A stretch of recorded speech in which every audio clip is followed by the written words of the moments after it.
রাস্তায় ওয়েস্ট কিছু ফেললে আমরা আছি এখানে institute of ecological exploration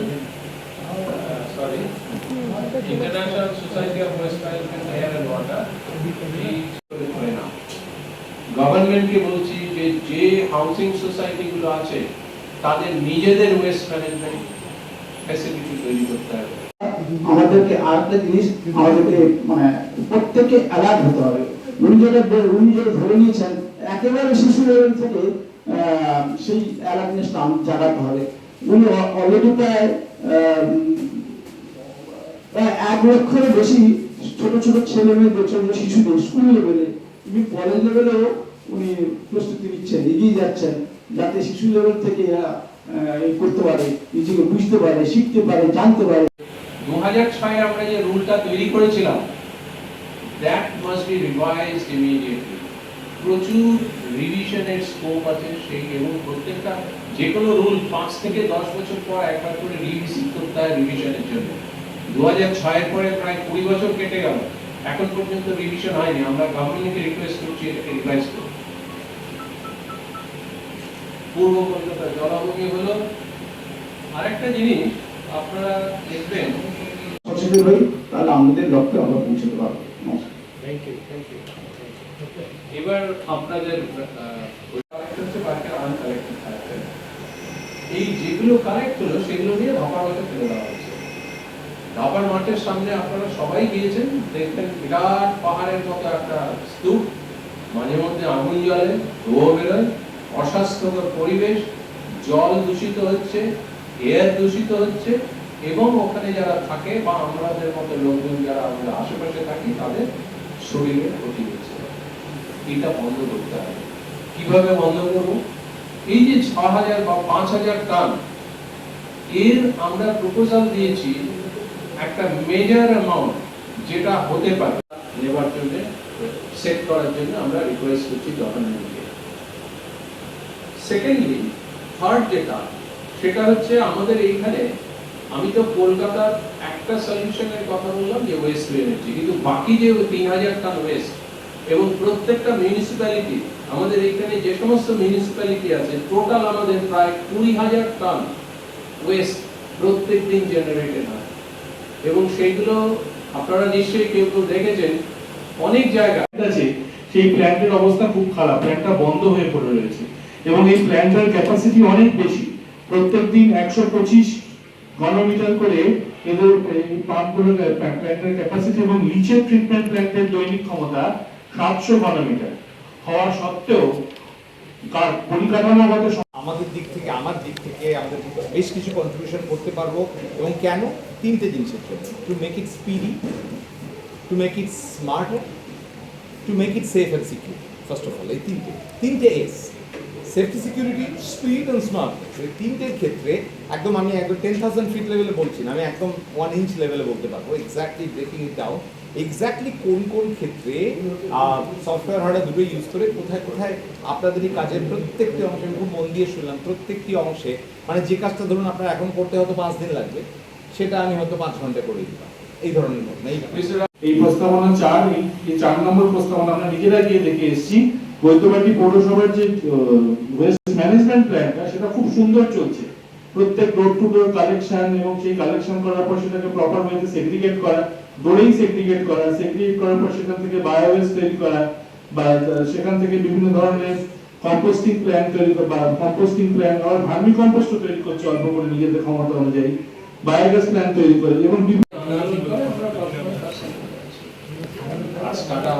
in fact এই যে আমাদের যে স্কুলের যে মিশনটা আছে ক্যাসডেনিয়াম zero waste and circular economy, সেখানে আমাদের প্ল্যান্টেশনের একটা প্রোগ্রাম থাকে, এবং আমরা স্কুলে বলি যে আপনারা যে গাছগুলো আমাদের দিয়ে লাগাবেন, শাল, সেগুন, 30 মেগাওয়াটের জন্য আমি এইখানে সমস্ত ডিটেইল কত এক্সপেন্ডিচার হতে পারে, ইনভেস্টমেন্ট কত দরকার, তার সঙ্গে এবং আমাদের এইখানে অপারেটরও আছে ইন্টারেস্টেড, মানে এই নয় যে গভর্নমেন্টকে এই সমস্ত ইনভেস্ট করতে হবে।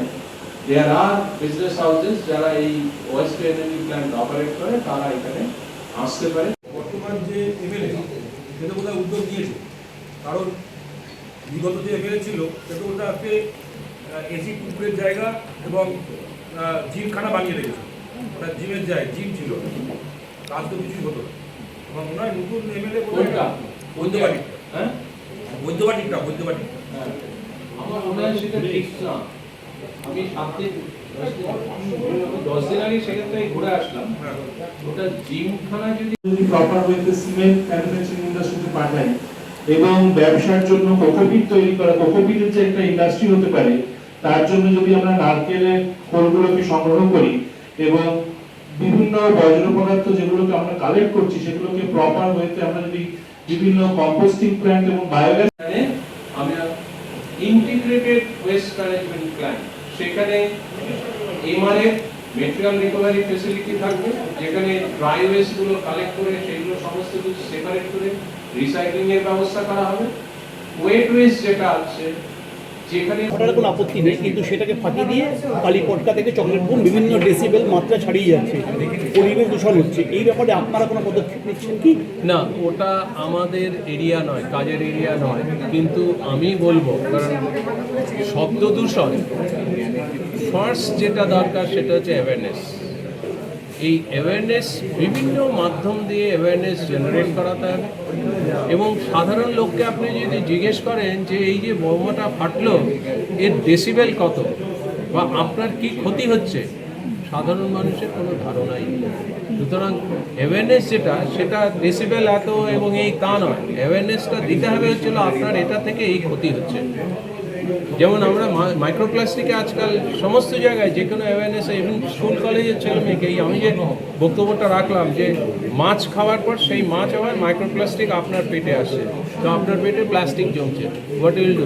ওরা তখন উত্তর হচ্ছে না, প্লাস্টিক ফেলা যাবে না।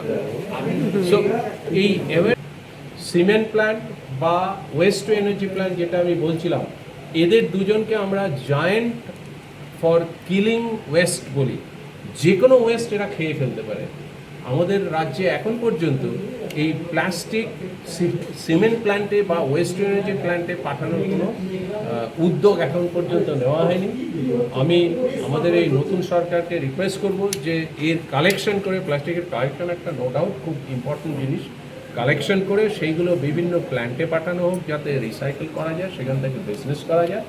আর সেকেন্ড হচ্ছে হলো যে প্লাস্টিক ওয়েস্ট ম্যানেজমেন্ট রুল যেটা আছে 2000 দেওয়া যদি যায়, গভর্নেন্স যদি ঠিকভাবে না রাখেন, তাহলে আবার ওই একই জিনিস ওরা ওইগুলো তৈরি করবে এবং সেটা হচ্ছে। প্লাস আগে আমরা দেখেছি যে বর্ডার কান্ট্রি থেকে, বাংলাদেশ, নেপাল, এইগুলো থেকে প্রচুর লোক এই সমস্ত থিকনেসের প্লাস্টিকগুলো আসছিল, সেগুলো খানিকটা বন্ধ করা হয়েছে।